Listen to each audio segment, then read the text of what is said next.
Good evening everyone! Ayan, vlog ulit tayo mga kapatid. Meron pa kaming papakita ngayon na latest. Bagong ano. Bago ko lang nakita. Bago ko lang nahawakan. Ayan o. Ang liit lang mga kapatid. So latest na drone. Ayan o. Bagong invention. Tinatawag na Hover 1. Hover 1 Bagong invention. Hover 1. Ayan o. Ang gaan, parang hindi siya nakaabot ng 1 kilo. Half lang. Tingnan mo po, may green. Ito ibig sabihin naka-on na siya. So, ayan, di ba?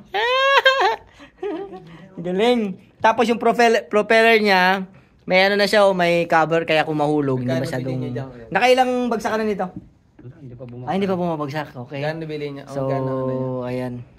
1,600. 1,600 shekel. 1,800. May extra battery. Pero... Malinaw din ang camera niya. Diba? Titignan natin palipad kasi dito lang, di ba? Ang maganda dito kasi hindi na kailangan ng mga license kasi pang vlogging lang talaga siya. Kaya Ano yan eh? Eh ba yung Sunod, naglilinis ako ng cellphone, pati sa So actually siya, meron siyang settings, ayan o. So ito yung settings niya. Merong ano, ito yung on niya. On. Tapos lilipad na siya. lilipad na siya. Tapos dito, makikita mo siya dito. Ah, may sounds din siya.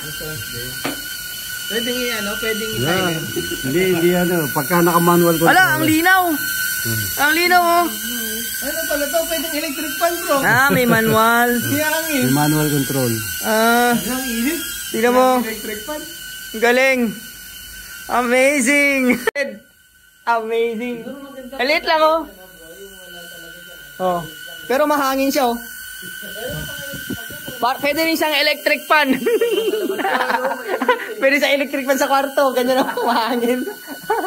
Saka safe siya kasi nga back siya oh. Galing. Tapos Minutes full charge nakikita. Ilang minuto siya yung 15 minutes ang isang 15 minutes yung isang battery. Parang normal din na drone. Ayan oh. Nasakop na tayo. Grabe no. mo lang siya, gaganyan mo lang yung kamay, Bababa na siya. Ah, galing. Paano sa sensor niya yung pan? Pag ano? So ito po yung mga ano niya. Una ay ano to? Custom yan niya. Custom. Ito yung Ay ito kumbaga pwede mong i-control. Paano ito pag nag-vlog Hoover. sa wing? Hindi yun yung pwede mo i-control. Pwede mong i-control to ito. Hoover, yung Hoover pala naka dito. ano lang siya, yung nasa taas mo lang. Taas mo lang. Okay. Tapos yung isa, Ito. yung isa follow. Follow. I-silent Yung follow, yan yung sumusunod sa'yo. Okay, ito susunod sa'yo. So meron silang 1, 2, 3, 4, 5, 6, 7. Yung zoom out, lilipat siya palayo, tapos lalapit ulit siya, babalik siya sa'yo, gano'n. Tapos yung orbit, yun, parang sa drone din na DJI. Ikot siya. Ikot siya. Meron din Galing. siya. Pero hindi siya tumataas ng mataas. Handi talaga siya. 15 feet lang yung pinakamataas niya. Tingnan mo, ito po yung camera niya oh. Galing. Tapos yung Hindi, enough na rin eh. Ha? Enough na, Pang 15 vlog feet. lang naman siya. 15 feet, okay na. Mataas na rin. Galing. Kaya na pagka nakabike ako, hindi siya tumataas ng 15 feet. Kaya nga abutin ng tao. Baka mamaya, hindi mo mapansin. Wala na pa. Hindi, saka baka matamaan sila no? Mga matataas. Hindi siya tatamaan. Pero kayang abutin ng tao. Lalo na kung matangkad yung tao. Tapos gaganin na siya. Kasi over the head talaga lang siya ng tao eh. Pero ano yung mga ano niya, mga flows niya na nakita mo, Ninong? Ito, mga flows niya na napansin mo.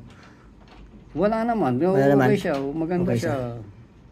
Pag lowbat na, paano malaman pag lowbat? Meron siya dito sa camera. Ilang months na to sa'yo? Pagka months, wala. Ay, nung May lang. May? Kasi yung mga propeller niya, ano, parang sinabak mo na sa... April pala. Sa bagay, madam. araw-araw mo kasing ginagamit. Galing mga kapatid. Opo. So ayan mga kapatid. Hover. Diba? Sana all. Hover. Ayan. Hover. Sino nung Billy? Ayan. Hover the sky. Siya po yung nagbigay din ng drone ko. Mahilig mamigay. Di ba? Kaya nakapagpalipad tayo sa Haifa sa mga nakaraan nating videos. Pero ngayon syempre, mabigat yung drone na yon. So, natatakot ako kasi baka ma-detect. Nadetect kasi yun ng Israel na ngayon war time ngayon. So, mahirap magpalipad. So, baka mawala. So, i-jam nila. So, ayan mga kapatid. So, tested and proven na yung Hoover. So dito ay nasa 1,600 to 800 shekel. Ayan. Hintayin na lang natin at tatamaran na sila ng bili tapos bago natin bilhin sa kanya. Wala po. Ayan, ganda. Wala. White. Hindi ko lang kung may ibang kulay dito. Laila-lina, 3 packs. So, pero sabi niya, sulit naman daw. So, wala masyadong diferensya. Okay, bye-bye!